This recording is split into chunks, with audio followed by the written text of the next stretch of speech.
Hi guys, dito na tayo sa car. Ito na, paalis na tayo. Punta tayong gym ngayon. So, Sabado dito. Sabado, kahapon hindi ako nag-gym kasi andito sana yung yung pinsan ko kahapon. Magkikita sana kami kaya lang hindi ko na siya naabutan sa hotel nila kasi paalis na sila. So, next time na lang kami magkikita. Naintindihan ko naman siya kasi trabaho yun eh.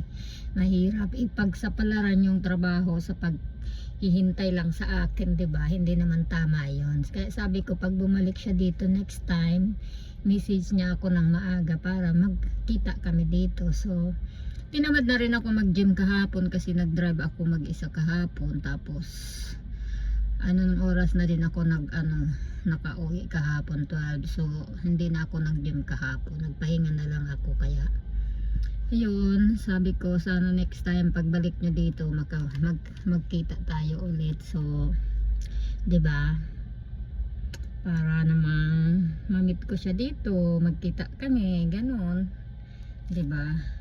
Kahit paano para samahan nyo ako mag-gym. Mga 1.5 tayo ngayon mag-gym, tapos uwi, kain ng lunch, pagkatapos ng kain ng lunch, mag shower na, pagkatapos mag ready, pupunta akong simbahan ngayon.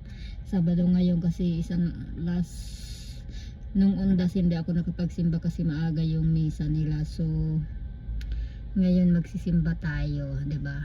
Kahit papaano. So tara, samahan nyo ako. Magpunta na tayo doon simbahan.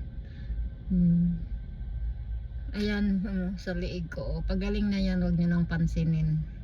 Kunti na lang yan. Ginagamot ko na yan. Ayan yung nangyari sa punta namin ng asawa ko sa dagat. 'Di ba? Wala pa akong kaligo-ligo. Tingnan mo naman ayos ko. Bye guys.